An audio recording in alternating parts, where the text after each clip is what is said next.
Le règne du roi Charles III a été marqué par des changements importants, mais rien n'a été aussi choquant que la décision difficile du prince William. Alors que les rumeurs circulent sur les raisons de cette décision sans précédent, la famille royale est plongée dans une crise profonde, laissant le public s'interroger sur le secret qui se cache derrière ce drame royal. Alors que la tension monte au palais, une question taraude l'esprit. Qu'est-ce qui a bien pu pousser William à prendre une décision aussi dévastatrice? Découvrez avec nous cette décision difficile qui a laissé la reine Camilla en larmes. Avant de connaître la décision difficile du prince William, il est nécessaire d'explorer les personnalités du prince William et de la reine Camilla et de comprendre leur lien avec le trône. William, fils aîné du roi Charles III et de la princesse Diana, est né sous le règne de sa grand-mère paternelle, la reine Elizabeth II.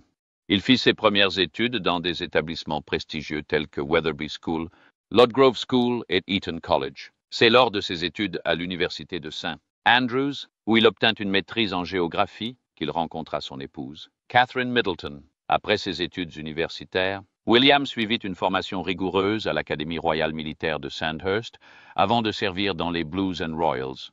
Poursuivant son dévouement au service, il a obtenu son diplôme du Royal Air Force College de Cranwell en 2008 et a rejoint la force de recherche et de sauvetage de la RAF au début de 2009. Son engagement à aider les autres l'a amené à travailler comme pilote à temps plein avec l'East Anglian Air Ambulance pendant 2 ans, à compter de juillet 2015. En plus de son service militaire, William exerce des fonctions et des engagements officiels au nom du monarque. Il est très impliqué dans de nombreuses organisations caritatives et militaires, notamment le Tusk Trust, Centrepoint, The Passage, Wales Air Ambulance et l'Air Ambulance Charity de Londres. Par l'intermédiaire de la Royal Foundation, il soutient des causes telles que la santé mentale, la conservation, l'aide aux sans-abri et le bien-être des secouristes. Dans un geste important en faveur de la durabilité environnementale, William a lancé le prix Earthshot en 2020, une initiative dotée de 50 millions de livres sterling visant à promouvoir des solutions innovantes pour la planète au cours de la prochaine décennie. En reconnaissance de ses contributions et de ses responsabilités, William reçut le titre de duc de Cambridge juste avant son mariage avec Catherine Middleton en avril 2011. Après l'accession au trône de son père le 8 septembre 2022, il devint également duc de Cornouailles et duc de Rothesay et reçut officiellement le titre de prince de Galles le lendemain. Prenons quelques instants pour revenir sur ses réalisations à ce jour, à différents postes. Duc de Cambridge. Le jour de son mariage, en avril 2011, William reçut les prestigieux titres de duc de Cambridge, comte de Strathearn et baron Carrickfergus. Après leur mariage, William et Catherine entamèrent un voyage mémorable au Canada cet été-là. Un journaliste renommé, Nicholas Witchell de BBC News, salua cette tournée canadienne comme un franc succès pour le couple, soulignant leur participation active à un large éventail d'activités telles que la plantation d'arbres et le hockey de rue. Leur chaleur sincère et leurs gestes attentionnés les ont non seulement rendus chers au peuple canadien, mais ont également accru leur popularité et nourri des sentiments positifs envers la monarchie au Canada. Le couple a poursuivi ses fonctions d'ambassadeur en représentant la famille royale lors des Jeux olympiques d'été de 2012 à Londres, où ils ont assisté à de nombreux événements sportifs et échangé avec les athlètes et les spectateurs. En septembre 2013, William et Catherine ont entrepris une grande tournée à Singapour, en Malaisie, à Tuvalu et aux îles Salomon, pour commémorer le jubilé de diamant de la reine. Plus tard, en octobre de la même année, William présida sa cérémonie d'investiture inaugurale au palais de Buckingham, marquant ainsi une étape importante dans ses fonctions royales. En avril 2014, le couple entamait une tournée royale en Nouvelle-Zélande et en Australie, accompagné de leur adorable fils George, captivant le public par leur charme et leur grâce. En août de la même année, William et Catherine, aux côtés du prince Harry, représentèrent solennellement la famille royale lors des commémorations de la Première Guerre mondiale en Belgique, rendant hommage aux héros tombés au combat. En décembre, le couple a effectué une visite diplomatique à New York et à Washington, où William a prononcé un discours poignant à la Banque mondiale, condamnant le commerce illégal d'espèces sauvages et illustrant leur engagement envers les enjeux mondiaux majeurs. Leur dévouement indéfectible à leurs devoirs royaux et leur compassion sincère ont fait de William et Catherine des personnalités appréciées, tant en France qu'à l'étranger. En 2015 et 2016, le prince William a effectué une série de visites officielles dans divers pays d'Asie, notamment au Japon, en Chine, au Bhoutan et en Inde. Sa visite en Chine continentale a été particulièrement significative, car il était le premier membre de la famille royale à le faire depuis près de 3 décennies. Les médias ont salué son approche diplomatique habile et raffinée. Malgré les critiques de certains concernant son éthique de travail, le prince William est resté fidèle à ses devoirs royaux, soulignant son engagement envers la paternité et son implication dans les services d'ambulance aérienne. Le prince William et son épouse Catherine, duchesse de Cambridge, se sont rendus en France, en Pologne, en Allemagne et en Belgique en 2017, renforçant ainsi les relations européennes du Royaume-Uni dans le sillage du Brexit. L'année suivante, en janvier 2018, le couple royal s'est rendu en Suède et en Norvège, renforçant ainsi les liens diplomatiques avec ces pays. En juin 2018, le prince William a effectué une tournée en Jordanie, en Israël et en Palestine, témoignant de ses efforts constants pour promouvoir la paix et la compréhension dans la région. En octobre 2019, le prince William et Catherine ont effectué une visite historique au Pakistan, la première d'un membre de la famille royale depuis 13 ans. Cette visite a été saluée comme un succès, car elle a non seulement renforcé les relations diplomatiques avec le Pakistan, mais a également mis en lumière les intérêts communs du couple dans la lutte contre le changement climatique et la promotion d'une éducation de qualité. Les nombreux voyages et engagements diplomatiques du prince William ont joué un rôle majeur dans le renforcement des relations internationales et la promotion d'enjeux mondiaux importants. En novembre 2020, il a été révélé que le prince William avait contracté la COVID-19 en avril, mais il a choisi de ne pas divulguer cette information aux médias afin de ne pas alarmer le pays. Des articles du Daily Telegraph indiquaient qu'il souffrait d'une grave maladie et qu'il avait été isolé de sa famille pendant cette période. Cependant, d'autres sources suggéraient qu'il n'était pas gravement malade et qu'il n'était pas resté inactif dans ses fonctions. À la fin de la même année, le prince William et Catherine ont entrepris une tournée à travers l'Angleterre, l'Écosse et le pays de Galles, à bord du British Royal Train, afin de reconnaître et d'honorer les efforts remarquables des communautés et des associations caritatives tout au long de cette année. 2020 difficile. Si le Premier ministre Boris Johnson a exprimé son soutien à cette tournée, la Première ministre écossaise Nicola Sturgeon l'a critiquée en raison des restrictions de voyage en vigueur. En tant que Lord Haut-Commissaire de l'Assemblée générale de l'Église d'Écosse, le prince William et Catherine ont effectué une tournée nationale en mai 2021. Le couple a également fait sa première apparition au sommet du G7 en juin 2021 en Cornouailles. En mars 2022, ils se sont rendus au Belize, aux Bahamas et en Jamaïque dans le cadre des célébrations du jubilé de platine de la reine. Lors de leur visite, les demandes de réparation pour l'esclavage ont attiré l'attention des manifestants. Lors de l'inauguration du monument national Windrush à Londres, le prince William a évoqué cette tournée comme une occasion de réfléchir et de condamner le racisme auquel la génération Windrush et d'autres minorités britanniques ont été confrontées en 2022. En mai 2022, il a assisté pour la première fois à l'ouverture officielle du Parlement en tant que conseiller d'État, au cours de laquelle son père a prononcé le discours de la reine au nom de la reine Élisabeth II, prince de Galles, le 8 septembre 2022. La reine Élisabeth II est malheureusement décédée, ce qui a conduit à l'accession du père de William au trône de Charles III. Suite à cet événement important, William a été officiellement désigné prince de Galles par son père le 9 septembre.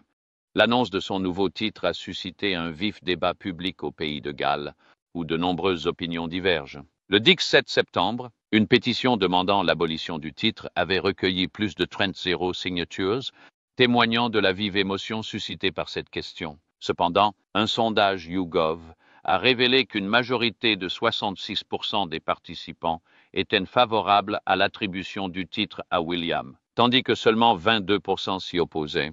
Le 30 octobre, le Sénède Lywyd Ellan Jones a fait une déclaration suggérant qu'une investiture de Guillaume comme prince de Galles pourrait ne pas être nécessaire d'un point de vue constitutionnel, laissant entendre une évolution des mentalités au pays de Galles moderne. Ce sentiment a été relayé par le palais de Kensington, qui a confirmé qu'une investiture n'était pas envisagée pour le moment. Fils aîné du monarque britannique, Guillaume hérita également du duché de Cornouailles, ce qui lui conférait d'importantes ressources financières.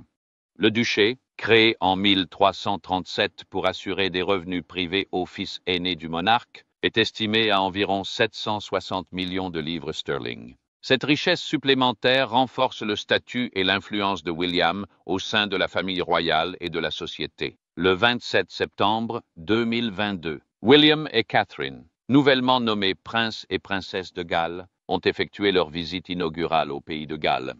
Leur tournée comprenait des étapes à Anglesey et à Swansea, où ils ont été chaleureusement accueillis par les communautés locales. En novembre 2022, le prince William s'est rendu au Senedd, où il a rencontré le premier ministre gallois, Mark Drakeford, pour discuter des enjeux importants auxquels le pays est confronté. Leur première visite à Falmouth en tant que duc et duchesse de Cornouailles a eu lieu en février 2023, où ils ont échangé avec les habitants et découvert l'histoire et la culture de la région. Par la suite, en mars 2023, le prince William a effectué un voyage solo en Pologne, où il a rencontré des troupes polonaises et britanniques, ainsi que des réfugiés ukrainiens à Rzeszów. Il a également eu l'honneur de s'entretenir avec le président polonais Andrzej Duda au palais présidentiel, afin d'entretenir les relations diplomatiques entre les deux pays. En octobre 2023, le prince William et Catherine ont tous deux fait une déclaration publique dénonçant l'attaque menée par le Hamas contre Israël, illustrant ainsi leur engagement à promouvoir la paix et la stabilité dans la région. Puis, en février 2024, le prince William s'est rendu au siège de la Croix-Rouge britannique, où il a eu l'occasion d'échanger avec des travailleurs humanitaires venant en aide aux civils touchés par le conflit israélo-gazaoui. Il a publié une déclaration forte, approuvée par le gouvernement britannique, appelant à la cessation immédiate des hostilités et plaidant pour que l'aide humanitaire parvienne aux personnes dans le besoin. Plus tard dans le mois, le prince William a pris la difficile décision de ne pas assister à la cérémonie d'action de grâce en l'honneur de son parrain, Constantin de Grèce, en raison d'une affaire personnelle non divulguée. Mais il s'est rendu à la synagogue de Marble Arch West pour évoquer la montée inquiétante de l'antisémitisme et les crises humanitaires au Moyen-Orient, réaffirmant ainsi son engagement à promouvoir la tolérance et la compréhension entre toutes les communautés. La reine Camilla, duchesse de Cornouailles, a grandi dans les paysages pittoresques de l'East Sussex et de South Kensington, en Angleterre. Ses premières années ont été marquées par une éducation diversifiée qui l'a conduite dans des écoles en Angleterre, en Suisse et en France, faisant d'elle la personne accomplie qu'elle est aujourd'hui.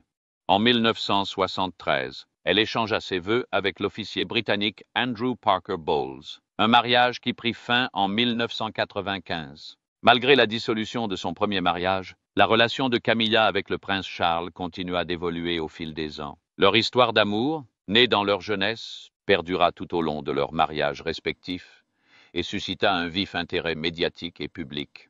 Le couple s'est finalement marié en 2005 au Windsor Guildhall, un lieu historique suivi d'une bénédiction anglicane télévisée à la chapelle Saint-Georges du majestueux château de Windsor. Après leur mariage, Camilla a pris le titre de duchesse de Cornouailles et s'est pleinement investie dans ses fonctions royales. Lorsque Charles est monté sur le trône le 8 septembre 2022, après le décès de la reine Élisabeth II, Camilla a endossé avec grâce le rôle de reine consort.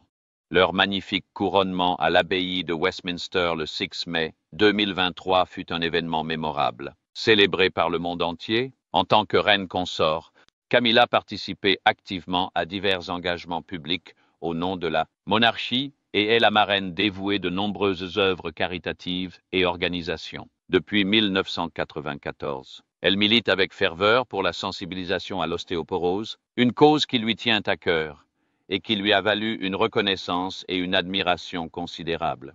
En plus de son travail sur l'ostéoporose, elle a milité sans relâche sur des questions importantes qui ont affecté la société. Mais comment a-t-elle pu gérer autant de responsabilités? En a-t-elle laissé certaines à souffrir? Découvrons-le. Duchesse de Cambridge, lors de son ascension au titre de duchesse de Cornouailles, Camilla a reçu le statut prestigieux de deuxième femme la plus gradée dans l'ordre de préséance britannique, deuxième après la reine Élisabeth elle-même.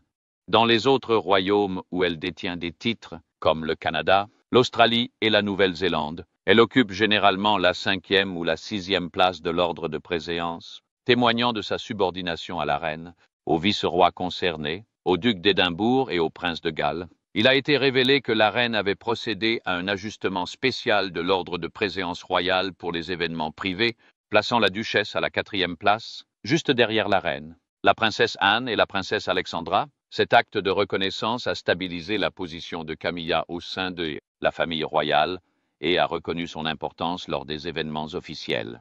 Peu après leur mariage, la reine offrit à Camilla des symboles visibles de son intégration dans la famille royale. Elle lui prêta le magnifique diadème Greville, ayant appartenu à la reine-mère, et lui conféra le prestigieux insigne de l'ordre de la famille royale d'Élisabeth II. Après leur mariage, Clarence House, résidence officielle de Charles, devint également la demeure de Camilla. Le couple se retire souvent à Burke Hall pour les fêtes de fin d'année et à Highgrove House, dans le Gloucestershire, pour les réunions de famille. En 2008, ils ont établi une résidence à Llywelyn-Wermod, au pays de Galles, où ils passent leurs visites estivales annuelles et autres occasions spéciales. Indépendamment de ses devoirs et responsabilités royaux, Camilla continue d'entretenir Remile House, où elle a vécu de 1995 à 2003, pour profiter de moments d'intimité avec ses enfants et petits-enfants, témoignant ainsi de son attachement à la famille et aux traditions. Le 9 avril 2012, la reine a célébré le 7e anniversaire de mariage de Camilla, en lui décernant la prestigieuse distinction de l'Ordre royal de Victoria. Il s'agissait d'une reconnaissance significative du dévouement et des services de Camilla envers la famille royale. 3 ans plus tard, en 2015, le prince Charles a pris une décision sincère pour honorer sa chère épouse en créant l'auberge de la duchesse de Cornouailles à Poundbury Village.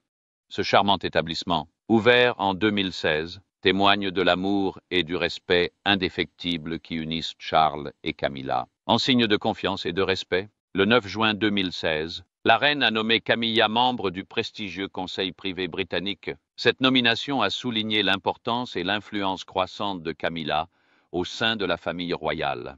Le 1 janvier 2022, Camilla a reçu le prestigieux titre de Dame royale de l'Ordre très noble de la Jarretière. Malheureusement, le 14 février 2022, Camilla a dû faire face à un problème de santé lorsqu'elle a été testée positive à la Covid-19, quelques jours seulement après le diagnostic du prince Charles. Camilla a alors immédiatement commencé à s'isoler pour protéger sa santé et celle de son entourage.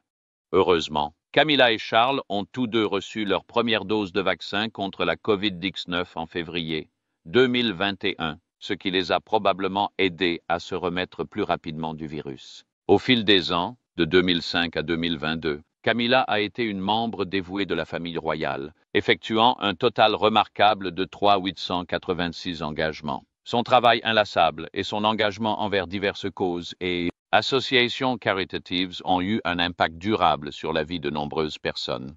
Le parcours de Camilla en tant que duchesse de Cornouailles a été jalonné de moments de joie, d'honneur et de défis qui ont fait d'elle la figure respectée qu'elle est aujourd'hui. La reine consort Camilla a officiellement pris le titre prestigieux de reine consort le 8 septembre 2022, marquant un tournant historique avec l'accession au trône de son époux, Charles III, suite au décès de la monarque bien-aimée Élisabeth II. Suite à l'accession de Charles, Camilla a pris la décision révolutionnaire d'introduire un nouveau poste au sein de la maison royale, celui de compagnon de la reine.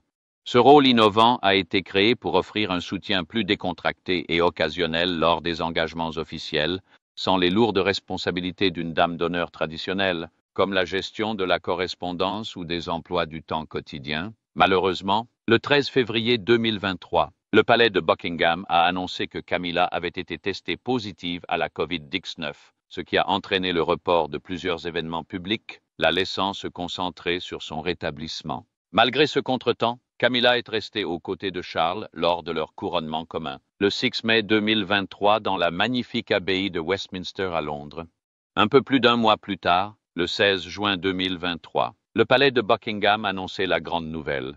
Charles avait nommé Camilla au prestigieux Ordre du Chardon, en reconnaissance de son dévouement et de ses services à la monarchie. Le 5 juillet, Camilla accompagna Charles à une cérémonie nationale d'action de grâce à la cathédrale Saint-Gilles, où il fut honoré des honneurs d'Écosse. Contrairement à la tradition, il fut révélé que Camilla ne recevrait pas de rente parlementaire, ses activités étant financées par la subvention souveraine. Cette décision a souligné son engagement à servir la monarchie de manière moderne et durable. ce qui a également modelé sa relation avec Williams. Malgré des personnalités différentes, le prince William et la reine Camilla ont entretenu une relation inattendue, dont tout le monde pensait qu'elle n'arriverait jamais. Leur relation, ces dernières années, la famille royale a rencontré une série de défis dans ses relations internes, mettant en lumière les liens tendus entre le prince William et la reine Camilla.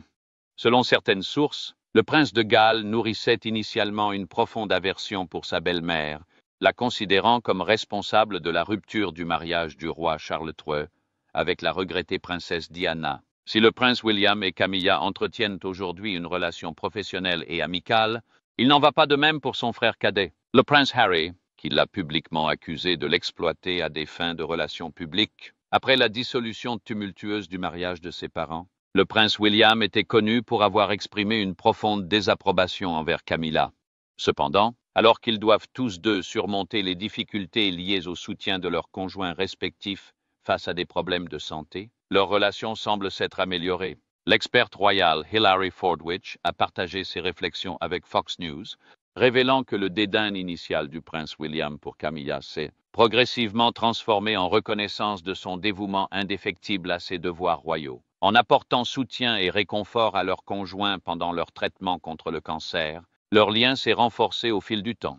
Fordwich a souligné que la présence de Camilla est une source de réconfort pour le roi Charles et que le prince William apprécie le bonheur qu'elle apporte à son père. Malgré leur histoire mouvementée, l'évolution de leur relation témoigne d'une compréhension et d'une appréciation nouvelle de leurs rôles respectifs au sein de la famille royale. Le récent article, qui fait suite aux commentaires de Christopher Anderson, auteur de The King, met en lumière la première rencontre entre la duchesse de Cornouailles et William, décrite comme peu chaleureuse.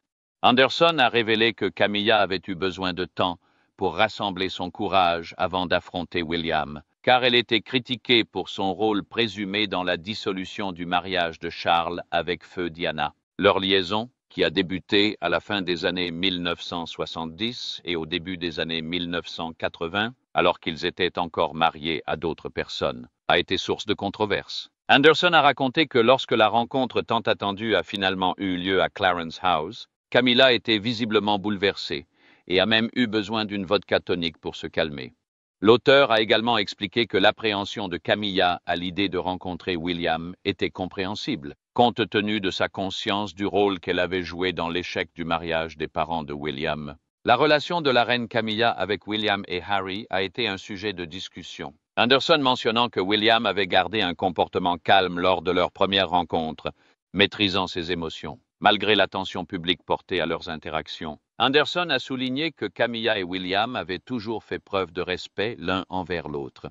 Selon Anderson, la cordialité de leur relation s'explique en partie par la décision de Camilla de ne pas tenter d'influencer ou de guider William de quelque manière que ce soit. Malgré son image publique, Camilla n'est pas perçue comme une figure maternelle et elle n'était pas très impliquée auprès de ses enfants. Anderson a clairement indiqué que Camilla n'aurait pas interféré dans la relation de Charles avec ses fils, respectant les limites qui les unissaient. L'approche de Camilla en matière de discipline au sein de la famille royale a été décrite comme subtile mais efficace. Bien qu'elle ne fût pas une personne stricte, elle était connue pour communiquer discrètement au roi Charles ses observations sur les manquements perçus des princes William et Harry. Selon les experts, Camilla ne reste pas passive lorsqu'elle voit l'héritier du trône britannique manquer de respect à son époux.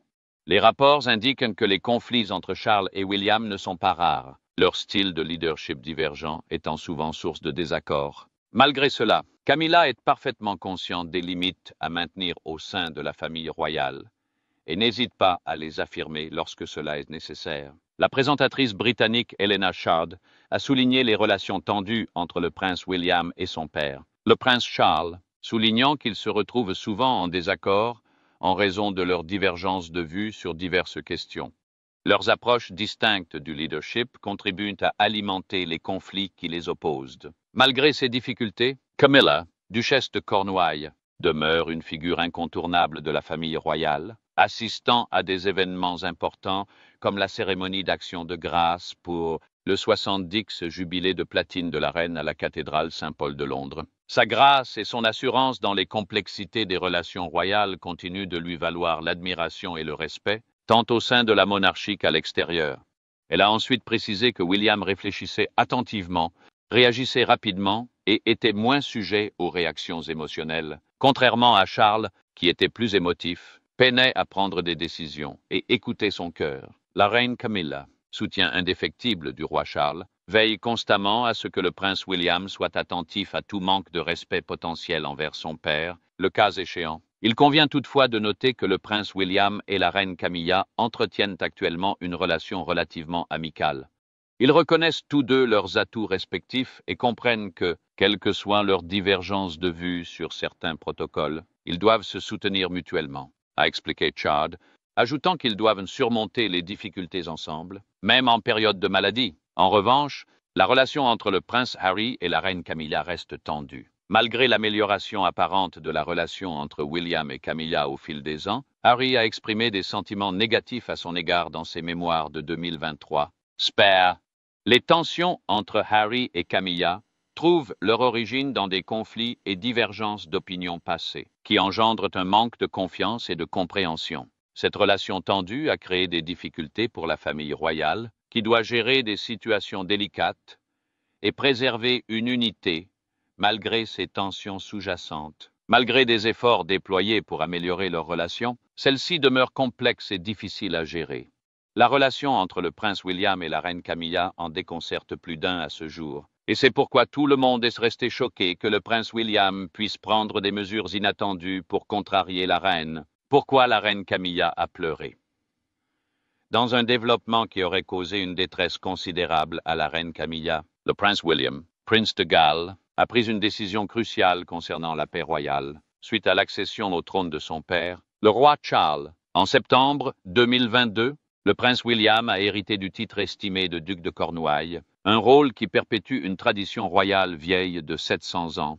Chargé de la gestion du duché de Cornouailles, le prince William a annoncé un changement important dans le rapport annuel intégré, publié le 24 juillet, qui a laissé la reine Camilla profondément bouleversée et en larmes. Ce changement impliquait le retrait de sa sœur, Annabel Elliot, de la liste de paix royale. Annabel Elliot, éminente décoratrice d'intérieur et sœur de la reine Camilla, a été démise de ses fonctions, marquant un changement notable dans le fonctionnement du duché de Cornouailles. Pour la première fois depuis près de 2 décennies, les derniers comptes révèlent qu'Annabel Elliot ne recevra aucune rémunération pour ses services durant la période 2023-2024. Cette décision découle de l'initiative du prince William visant à rationaliser et à moderniser les pratiques financières du duché depuis sa prise de fonction. Des sources ont informé le Télégraphe que la décision de mettre fin au contrat de Mel Elliot ne reflétait pas la qualité de son travail.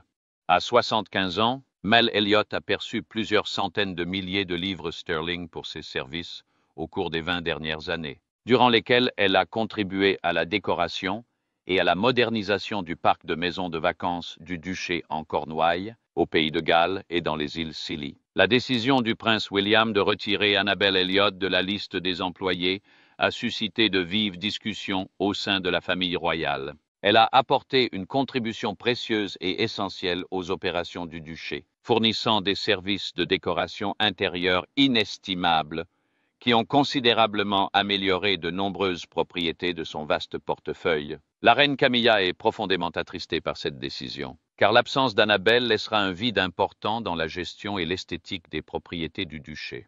La dynamique de la famille royale est sans aucun doute affectée par ce changement, les tensions étant vives à mesure que les implications de la décision du prince William se précisent. Le départ d'Annabel Elliot de son poste à la tête du duché de Cornouailles, sous la direction du prince William, a entraîné un changement important dans la structure de gestion. Cette décision a non seulement suscité de nombreux débats, mais a également profondément affecté la reine Camilla, qui entretient des liens forts et profonds avec sa sœur.